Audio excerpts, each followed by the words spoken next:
اعوذ باللہ من الشیطان الرجیم الحمد للہ رب العالمین والصلاة والسلام علی اشرف المرسلین سیدنا و نبینا محمد وعلی آلہ واصحابہ وازواجہ وذریاتہ وآل بیتہ اجمعین ومن تبعہم بإحسان الی یوم الدین اللہم اجعلنا منہم یا ارحم الراحمین آمین یا رب۔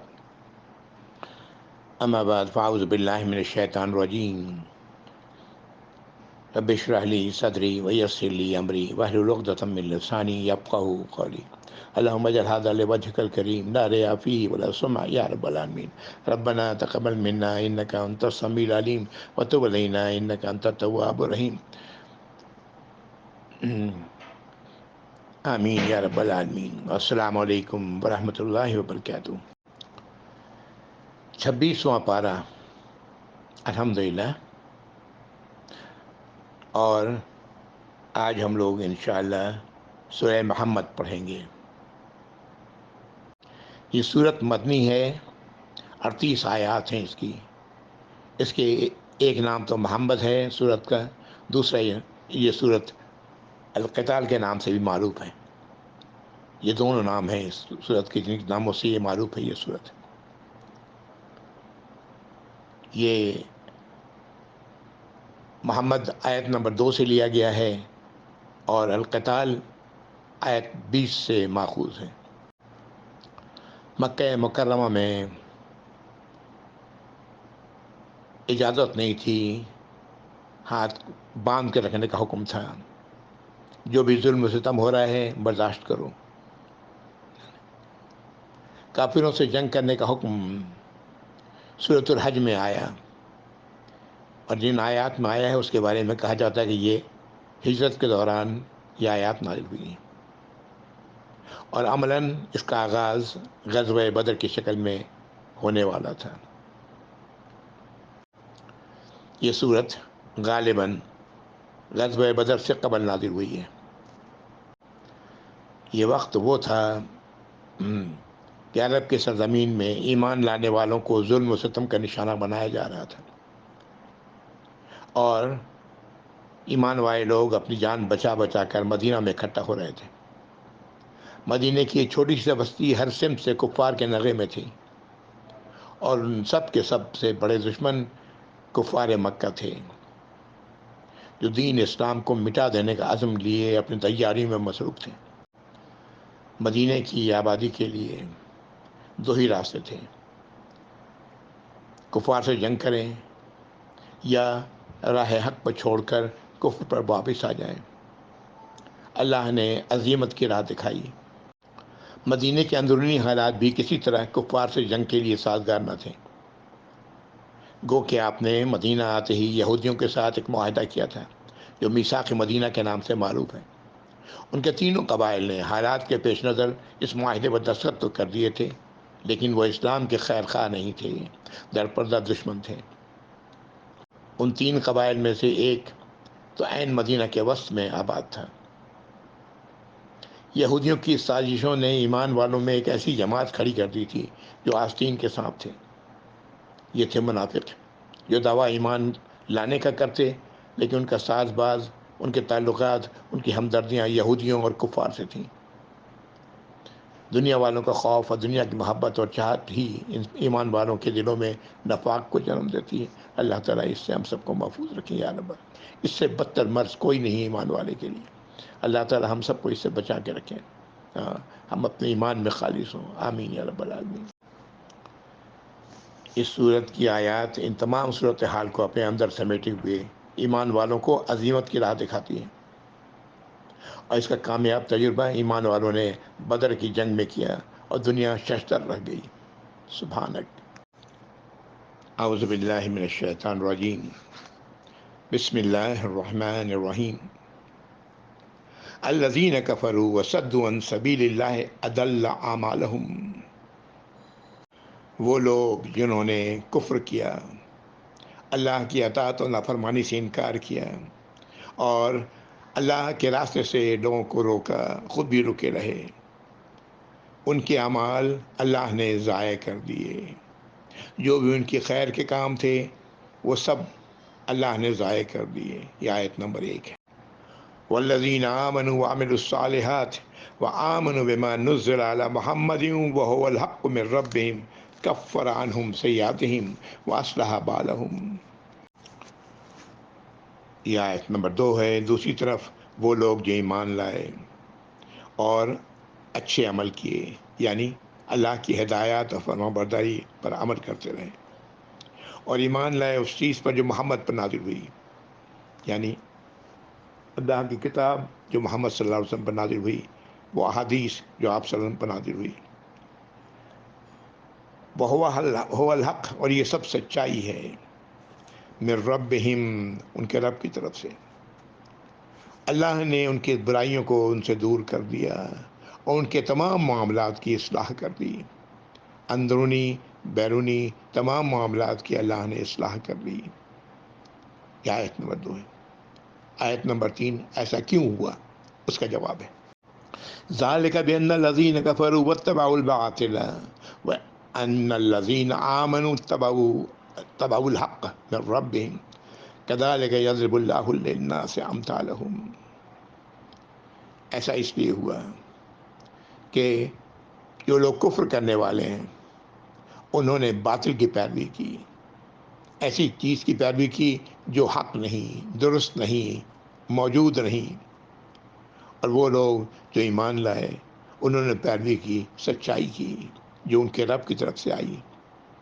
اور اسی طرح اللہ تعالیٰ مثال بیان کرتے ہیں لوگوں کے لیے تاکہ انہیں یہ بات سمجھ میں آ جائے کہ رہتی دنیا تک ایسا ہی ہوتا رہے گا، کفر کے روش سب اختیار کرنے والے اور باطل کی پیروی کرنے والے کے اعمال ضائع ہو جائیں گے دنیا میں، اور ایمان والوں کے اور ایمان پر چلنے والوں کے اعمال اللہ تعالیٰ انہیں ضائع نہیں کریں گے، ان کے تمام معاملات کو درست کر دیں گے دنیا میں بھی اور آخرت میں بھی۔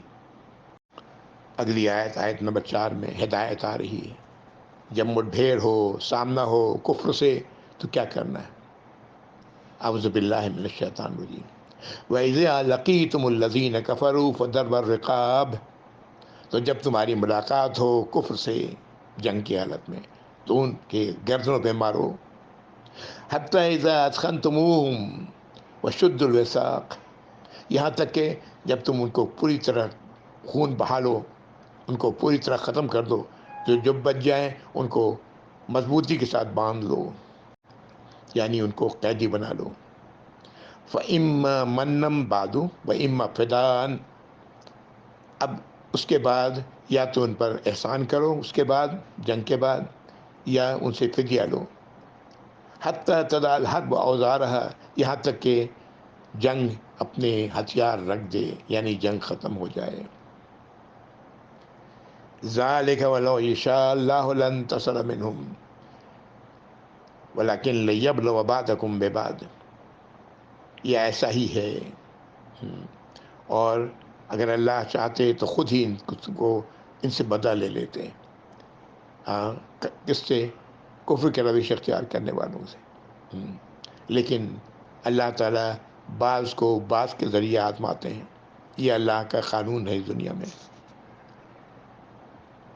وَالَّذِينَ قُتِلُوا فِي سَبِيلِ اللَّهِ فَلَن يُضِلَّ أَعْمَالَهُمْ، اور وہ لوگ جو اللہ کے راستے میں جنگ میں قتل کیے گئے، اللہ ان کے اعمالوں کو ہرگز ضائع نہیں کریں گے۔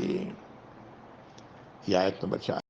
آیت نمبر 5 مزید ان کے لیے سَيَهْدِيهِمْ وَيُصْلِحُ بَالَهُمْ، اللہ تعالیٰ ان کی رہنمائی فرمائیں گے، جس کی ایمان والوں کی، ان کی لوگوں کی جو جنگ میں اللہ کی ہدایت پر عمل کرنے والے ہیں،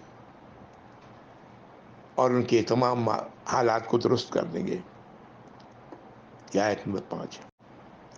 آیت نمبر 6 یدخلہم الجنت عرفہا لہم، اور انہیں داخل کریں گے ان باغات میں جن سے وہ واقف ہوں گے، یہ جن کے بارے میں جن کو یہ جان رہے ہوں گے، جنت کی پہچان اللہ تعالیٰ نے قرآن میں نازل کی ہے بہت ساری جگہوں پر، تو یہ فوراً جان لیں گے کہ یہ جنت ہے وہی جس کا اللہ نے وعدہ کیا ہے۔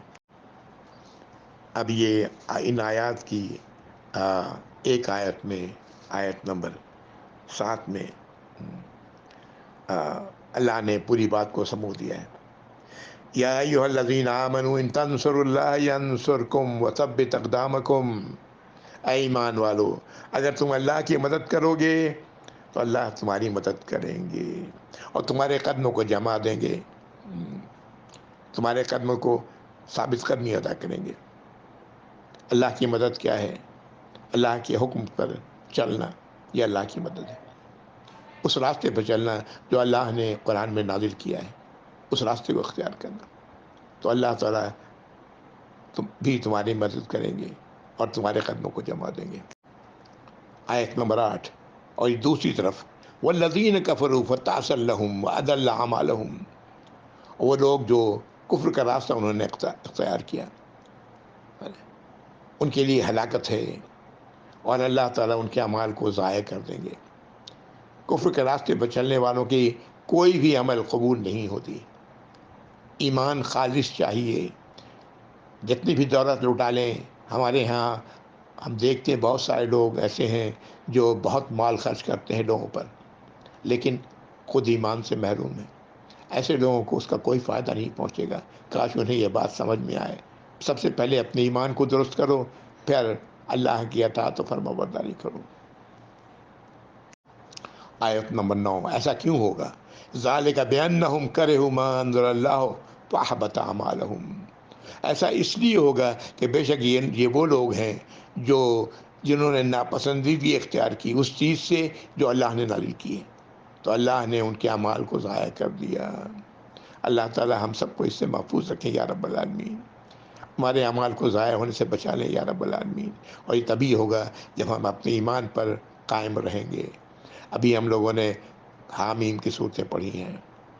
اگر ہم اپنے ایمان کو سلامت رکھیں گے تو اس باغ میں داخل ہوں گے جو حامیم میں پڑھتے ہوئے ہمیں احساس ہوتا ہے کہ ایک ایسی ٹھنڈی جگہ پر داخل ہو گئے۔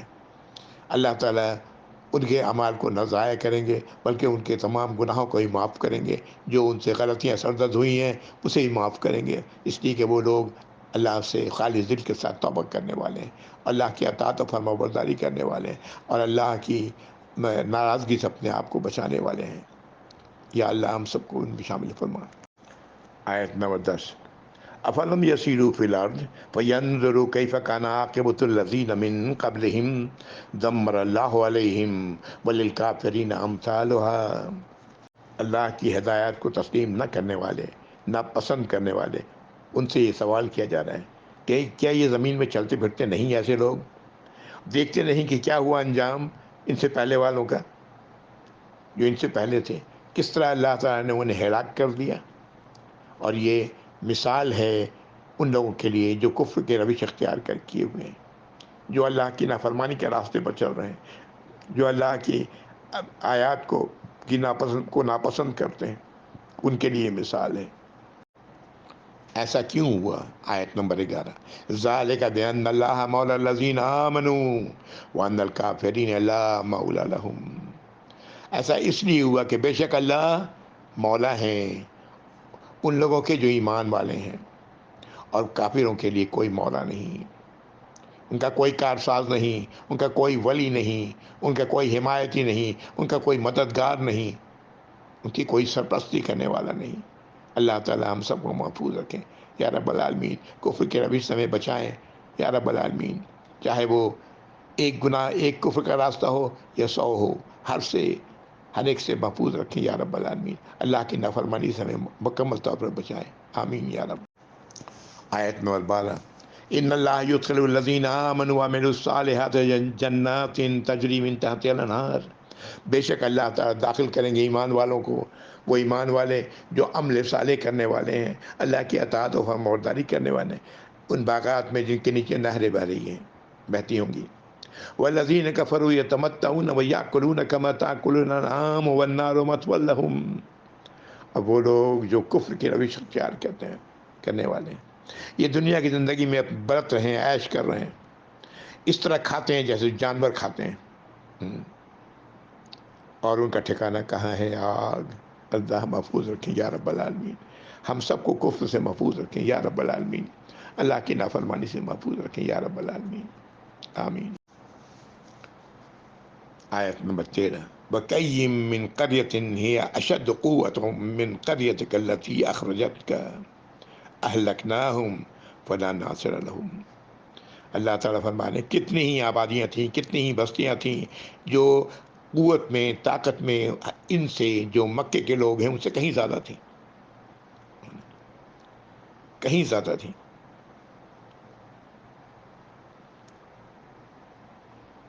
جن سے مکے سے جہاں سے نبی کریم صلی اللہ علیہ وسلم کو نکالا، جہاں سے آپ کو نکالا، اس سے کہیں زیادہ وہ قوت والی تھی، اس آبادی سے کہیں زیادہ، مکے والوں سے کہیں زیادہ وہ قوت والی تھی۔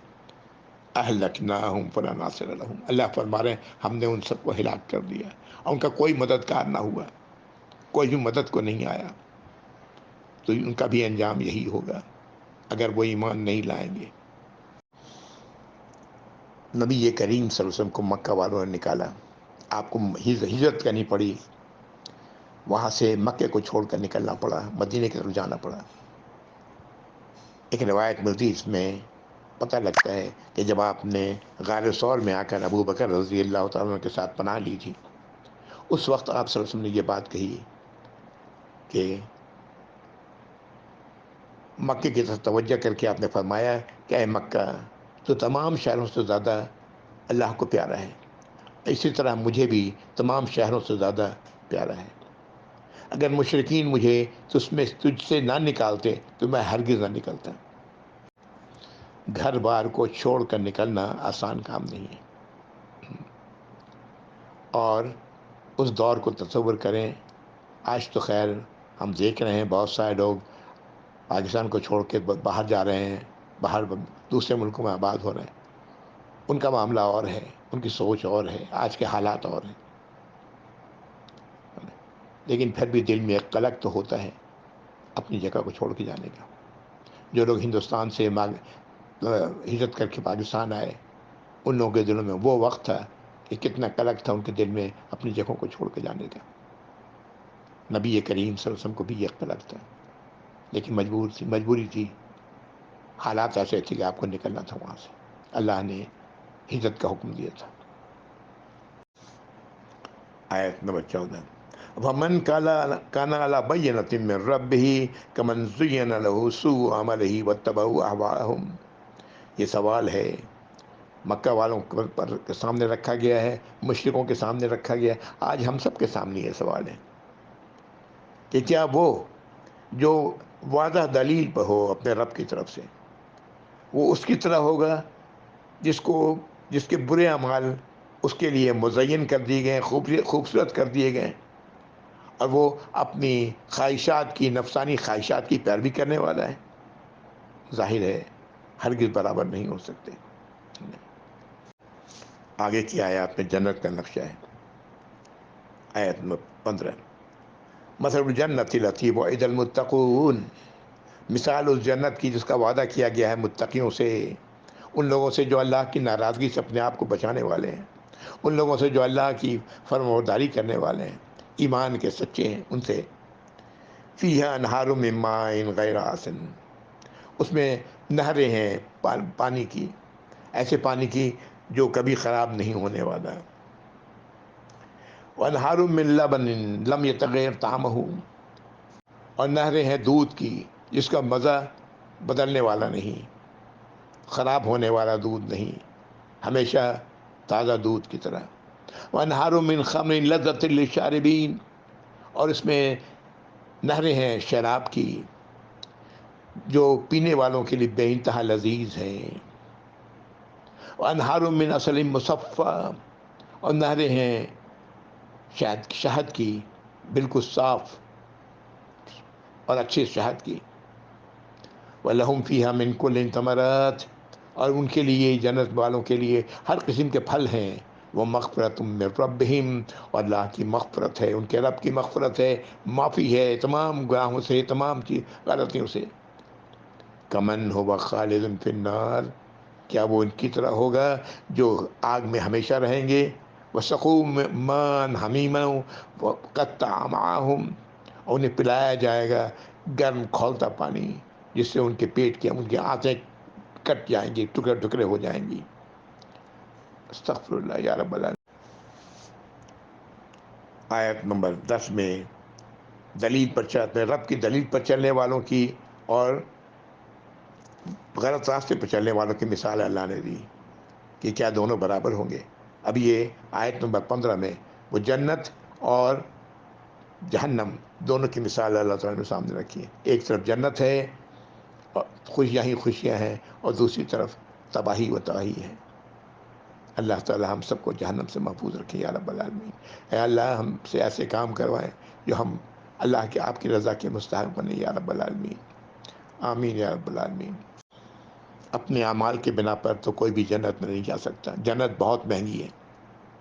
یہ اللہ کا فضل ہوگا، اللہ کی رحمت ہوگی. جس کو اللہ تعالیٰ اس دن جس کو ڈھانپ دے اپنی رحمت سے وہ جنت میں داخل ہوگا. اور اللہ کی رحمت اسے ہی ڈھانپے گی جو اللہ کی اطاعت و فرمانبرداری کرنے والا ہے، اللہ کی نافرمانیوں سے اپنے آپ کو بچانے والا ہے، اور ایمان رکھنے والا ہے، سچا ایمان دل میں رکھنے والا ہے، منافقت سے دور ہے. اللہ تعالیٰ ہم سب کو ایسا ہی بنائے. آمین یا رب العالمین. آگے آیات آ رہی ہیں جن میں ان لوگوں کا ذکر ہے جو مدینے میں جن سے واسطہ پڑا ہے. ایمان کا دعویٰ ہے لیکن منافقت ہے. اپنے عمل قول و عمل میں ان کے یکساں نہیں. ہاں، بات منہ سے کچھ کہتے ہیں اور عمل کچھ اور ہے. ان لوگوں کا ذکر ہے. اور یہ آیات آگے تک جائیں گی. یہ شروع ہو رہی ہیں آیت نمبر 16 سے. جیسا کہ میں نے شروع میں عرض کیا کہ مدینے میں یہ چومکھی صورتحال تھی. ایمان والے تھے جو خالص ایمان والے تھے. الحمدللہ اللہ کا نبی کریم صلی اللہ علیہ وسلم نے ان تک دین کو پہنچانا تھا، ان کے سوالات کا جواب دینا تھا، ان کی رہنمائی کرنی تھی، ان کو ہدایت دینی تھی، جو آیات نازل ہو رہی تھیں ان تک پہنچانا تھا. ایک طرف تو یہ ہو رہا ہے. دوسری طرف وہ لوگ تھے جو ایمان کے دعوے دار تھے لیکن ایمان میں سچے نہیں تھے. حالات کے تحت وہ ایمان قبول کیا تھا انہوں نے. ان کی سوچ، ان کی فکر اب وہ اپنی ذات تک محدود تھی. اپنے ذات کو فائدے کو دیکھتے تھے، ہے نا. اور ان لوگوں کے بہکانے پر جو وہاں پر دوسرا گروہ تھا، تیسرا گروہ تھا یعنی یہودیوں کا، ان لوگوں کے بہکانے پر ان لوگوں سے دلی تعلق رکھنے والے تھے. یہاں ان آیات میں انہی لوگوں کا ذکر ہے جو منافقت کی راہ اختیار کیے ہوئے تھے. ہاں، اور چوتھی سمت تو وہ تھی، چوتھے لوگ وہ تھے جو مشرک تھے اور اسلام کے کٹر دشمن تھے. آپ صلی اللہ علیہ وسلم کے کٹر دشمن تھے، اللہ کی ہدایات کے دشمن تھے، ناپسند کرتے تھے. نعوذ باللہ. انشاءاللہ آیت نمبر 16 انشاءاللہ تعالیٰ اگلی نشست میں پڑھیں گے. وآخر دعوانا الحمدللہ رب العالمین وصلی اللہ علی محمد وعلی آلہ واصحابہ وازواجہ وذریاتہ واہل بیتہ اجمعین ومن تبعہم بإحسان الی یوم الدین. اللہم اجعلنا منہم یا رب العالمین. آمین یا ارحم الراحمین یا رب کریم. آمین یا ارحم الراحمین. اللہم اجعلنا من المسلمین. آمین یا رب العالمین. السلام علیکم ورحمۃ اللہ وبرکاتہ. جزاکم اللہ خیر.